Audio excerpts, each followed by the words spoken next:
వదిలేశానమ్మా. ఏంట్రా ఇలాంటి పని దొంగతో ఏ అమ్మాయి మాత్రం కాపురం చేస్తుంది? రోహిణికి ఆల్రెడీ. నమస్తే. ఓం శ్రీ రేణుకా ఎల్లమ్మ తల్లి జ్యోతిష్యాలయం. గురుగారు, మీ సమస్యలన్నిటికీ ఫోన్ ద్వారా 100% పరిష్కారం చూపగలరు. ప్రేమ, పెళ్లి, ధన సమస్య, ఇలా మీ సమస్య ఏదైనా కానివ్వండి, నమ్మకంతో కాల్ చేయండి, పరిష్కారాన్ని పొందండి. చెప్పేసావా? అంటే వెళ్ళిపోయిందా? చేకొట్టి వెళ్ళిపోయిందా? ఇంతకన్నా మంచి జాబ్ చూసుకుంటానని చెప్పాను, ఏమీ అనలేదు.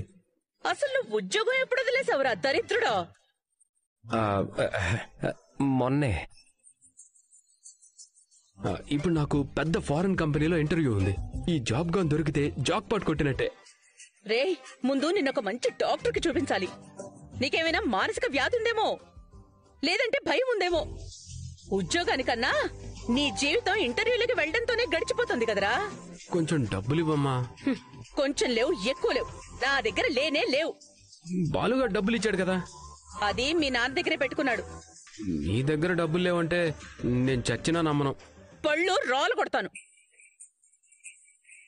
ఏనాడైనా 10 రూపాయలు ఇచ్చి దాచుకోమ్మా అన్న మొహమేనాది? ఈ జాబ్ దొరికితే తప్పకుండా ఇస్తానమ్మా. ఏంటి 10 రూపాయలా? ఈ జాబ్ కూడా సరిగ్గా చేస్తావనే నమ్మకం నాకు లేదు. పోరా, ఆ ఏడుపేదో నువ్వే ఏడు. అమ్మా, గదిలోకి వెళ్దాం. డబ్బులు లేవేంటి? డబ్బులుండాలే. ప్రభా, ఏంటి తల పట్టుకున్నావు? ఎవరి పీక పట్టుకోవాలో తెలియక. ఏంటి ఏంటి ఎందుకు పిలిచారు? నేను షర్ట్ జేబులో 300 పెట్టాను, ఇప్పుడు లేవు. అక్కడే ఎక్కడో పడేసుకుని ఉంటారు. సరిగ్గా వెతకండి. సరిగ్గా వెతికిన తర్వాతే వచ్చి అడుగుతున్నాను. ఇంట్లో పెట్టిన డబ్బులు ఎలా మాయం అవుతాయి? నేను వెళ్ళొస్తానమ్మా. రే ఆగరా. ఏంటి నాన్న? 500కి చేంజ్ ఉందా? క్యాష్ లేదు నాన్న, ఆన్లైన్ లో ఉంది. పోనీ ఒక 300 ఉన్నాయా? ఇప్పుడే చెప్పాను కదమ్మా లేవని. నేను వెళ్ళాలి, టైం అవుతుంది. రే బాలు, నీ దగ్గర డబ్బులు ఏమైనా ఉన్నాయా? ఎంత నాన్న? ఒక 200-300 చాలు. నా జేబులో ఉన్న డబ్బులు ఎలా పోయాయో పోయాయి. మనోజ్ గారు ఇంట్లో ఉన్నాడా? ఇప్పుడే వెళ్ళాడు. రేయ్, అయితే ఏంట్రా, వాడే తీసాడనా నీ ఉద్దేశం? నేను తీసాడని అనలేదు, వాడిని అడగొచ్చు కదా అని నా ఉద్దేశం. సరేనన్నా, నేను ఇస్తానులే. అయ్యో, ఇందాకే డీజిల్ కొట్టించానే. ఇస్తుంది, తీసుకోనా? నీ చేత్తోనే ఇవ్వమని మీనా ఉద్దేశం. రే, ఈ రోజు నీ ఫేవరెట్ టిఫిన్ రా, తినేసి వెళ్ళు.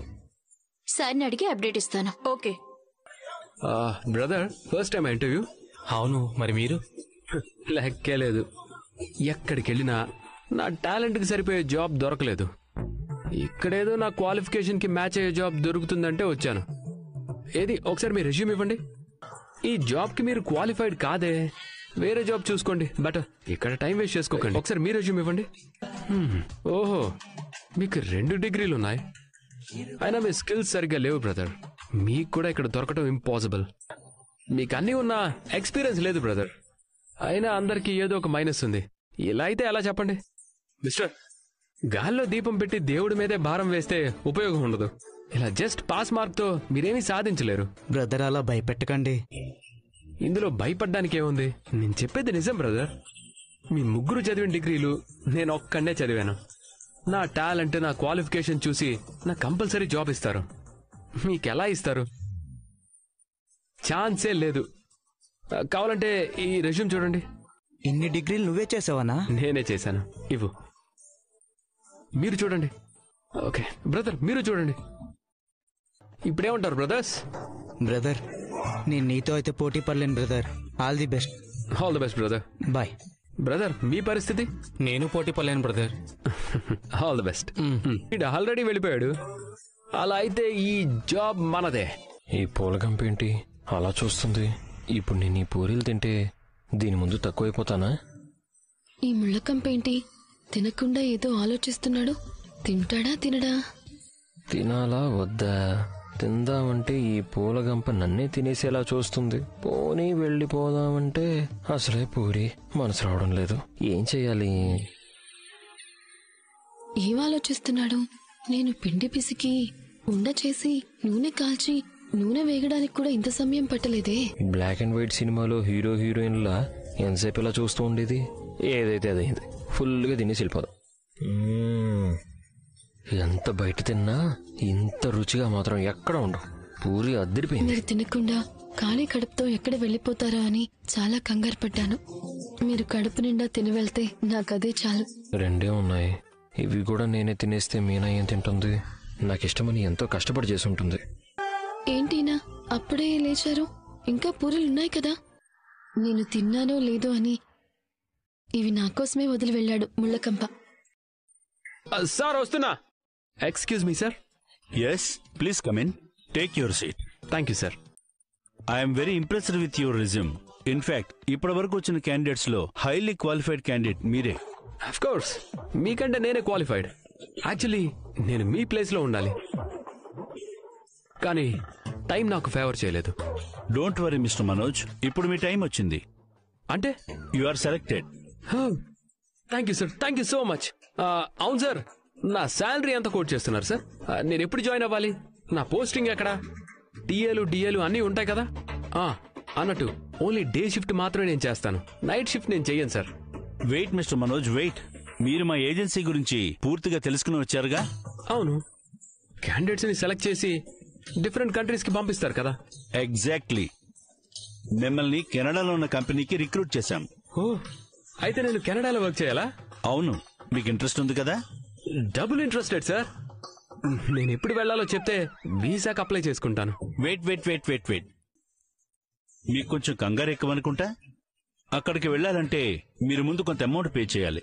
అంతే కదా. ఇలాంటి విషయాల్లో నేను చాలా ఓపెన్ గా ఉంటాను. తీసుకోండి. జోక్ చేస్తున్నారా మనోజ్? మరి మీరు ఏ అమౌంట్ అడిగారు? మీరు కెనడాలో వర్క్ చేయాలంటే మా ఏజెన్సీకి మీరు 14 lakhs పే చేయాలి. You mean rupees? It just $23,000 only. అంటే అదే కదా. But it is very big amount sir. ఇది మీరు జస్ట్ 4 months లో సంపాదిస్తారు. దీనికే మీరు అలా భయపెడితే ఎలా? ఓకే, మరి అమౌంట్ అంతా ఒకేసారి పే చేయాలా, లేదా ఈఎంఐ ఆప్షన్ ఏదైనా ఉందా? ఇదేమైనా ఎలక్ట్రానిక్ షాప్ అనుకుంటున్నారా ఈఎంఐ ఆప్షన్ పెట్టడానికి? సింగిల్ పేమెంట్లో అయిపోవాలి. తర్వాత సింగిల్ సిట్టింగ్ లో ప్రాసెస్ అయిపోతుంది.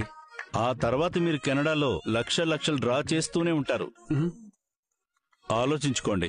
Don't miss the offer. ఎరా, టిఫిన్ చేసే వెళ్ళావా? అవునా? రోహిణి, మీనాని తొందరగా వంట చేయమనమ్మా. ఎందుకు? కాశీకి వెళ్తున్నావా? కాదు, ఇవాళ మనోజు భోజనానికి వస్తాడు. భోజనానికా? ఏమా రోహిణి, రోజు క్యారేజ్ తీసుకెళ్లేవాడు కదా. అందుకేనండి ఇవాళ వస్తానన్నాడు. ఏంటమ్మా విషయం? ఇవాళ ఇంటర్వ్యూకి వెళ్ళాడు మావయ్య. ఇంటర్వ్యూకి వెళ్ళాడా? అంటే ఇప్పుడు చేసే ఉద్యోగం కూడా ఊస్టింగ్ అయిపోయిందా? నువ్వేంటి ఆత్రంగా పరిగెత్తుకొచ్చావు? వెళ్ళి పని చూసుకో. నా పని అయిపోయింది. ఇక్కడ లక్షల మిగిలినోడి పని కూడా అయిపోయింది. చూసావా నాన్న, ఇది కూడా పోయింది. ఇంతకంటే ఎక్కువ జీతం ఇచ్చే ఉద్యోగం కోసం ఇంటర్వ్యూకి వెళ్ళాడు. వాడు వదిలేశాడా? వీడి బిల్డప్లు భరించలేక వాళ్లే గేంటేశారా? అంత కర్మేం పట్టలేదు. పెద్ద కంపెనీలో ఆఫర్ ఉందని వెళ్ళాడు. నానా, ఈ అత్తా కోడళ్ళు అప్పుడే వాడికి పెద్ద కంపెనీలో ఉద్యోగం దొరికినట్టు తెగ సంబరపడిపోతున్నారేంటి? వీడు వాళ్ళని ఇంటర్వ్యూ చేసి పళ్ళు రాలగొట్టించుకొని వస్తాడు. అదిగో వచ్చేసాడు. ఎరా, ఉద్యోగం రాకముందే ఉన్న ఉద్యోగాన్ని వదిలేసినాడా? మొహం మన అమ్మగారు చేసిన ఓ తప్పంలా మాడిపోయిందేంటి? వీడు నిజంగానే పళ్ళు రాలగొట్టించుకొని వచ్చాడు నాన్నోయ్. ఓహో, ఇంకా రాలిపోలేదా? రే, ఏంట్రా ఉద్యోగం ఏమైంది? అవునా? మరిది సంతోషించే విషయమే కదరా, దానికెందుకు ఏడుపు మొహం పెట్టావు?